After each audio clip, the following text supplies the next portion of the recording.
Okay, don't know what the fuck that was. Anyways, hey everyone, and here is my non-spoiler review of Super Mario Bros. Super Mario was part of my childhood and part of my growing up, and Princess Peach is the reason I'm gay. Just kidding. Now, as for this movie, I will say going into it, reviews and reactions were all over the fucking place. And I will say, I actually went in with low expectations based on the reactions because they were a little bit harsher in many areas. And I think one of the key aspects to enjoying this movie is to go in with lower expectations. This is not Pixar. This movie is not here to win awards. It's just here to give you a hell of a good time if you're a Super Mario fan. This is a perfect example of a movie that is made only for the fans, really, or children under the age of 5 as a babysitter movie, I guess, to keep them entertained, sure. But if you're not a fan of Super Mario and you are above the age of 5, I can understand why this movie is not gonna win those people over. But as for me, and as I was sitting there, I kept waiting for the movie to suck. Get your mind out of the gutter. I just kept waiting for it to be bad, or to falter, or for it to slip at a banana peel, if you get that reference from Mario Kart.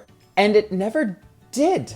The opposite happened. I found myself laughing so often, gawking at the amazing visuals. The biggest surprise of this movie is how much I enjoyed it and how fun it really is, for me at least. And I will say this movie is held up by its characters and its cast. Every single person actually embodied their role well, and that goes for Chris Pratt. I feel like I can say confidently that he does a good job in his performance, and his voice actually works in the movie a lot more than it worked in the trailers. As for my favorite characters, I thought that everyone was great, but I'm just gonna say, my favorite is Peach. I mean, come on.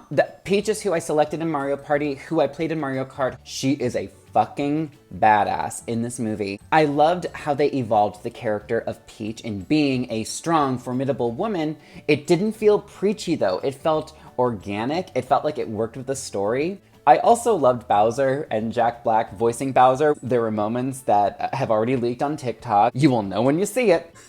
And this movie is Easter eggs galore. Like, wall-to-wall Easter eggs, but it made it fun because being someone who grew up with these games, it was so fun to see these little things all over the screen, or references or characters or moments or music cues that just tugs at that nostalgia. Are the Easter eggs a cheap ploy?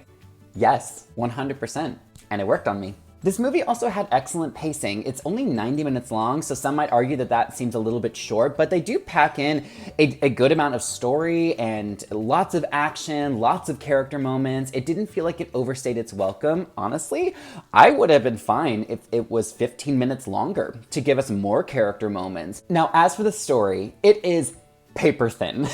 It is a very simple, straightforward story. There are certain character introductions or moments that just happen and then we move on. So yeah, the story could have been better. It's no Pixar. Again, it's not gonna win an Oscar. It's just dumb fun. I mean, a lot of it isn't even dumb, but sure, you could call it dumb fun, like the epitome of a popcorn movie. The world is gorgeous. The animation is stunning. There's so many colors. And I guess the biggest fault to this movie, besides the razor thin plot and story, is that it doesn't try to win over new Mario fans. This movie is very inside baseball when it comes to Super Mario, and so if you know your Mario, you played those games, then go and have a good time. If you didn't play them, I don't know. It's my favorite Illumination film. There, I said it. I haven't really loved Illumination films at all. Not meaning to offend anybody. I am a little bit of a Pixar, Disney animation snob, or Studio Ghibli for those elitists out there. This is hands down my favorite Illumination film that they've made, and I'm excited for this franchise. You know, it's obvious they want to continue this. It's obvious they want to set up a sequel, and I say bring it the fuck on. So as long as you temper those expectations, I think you'll have a good time. I'm going to give the Super Mario Bros. A solid B+. You'll definitely want to play Mario Kart after this movie. Woohoo!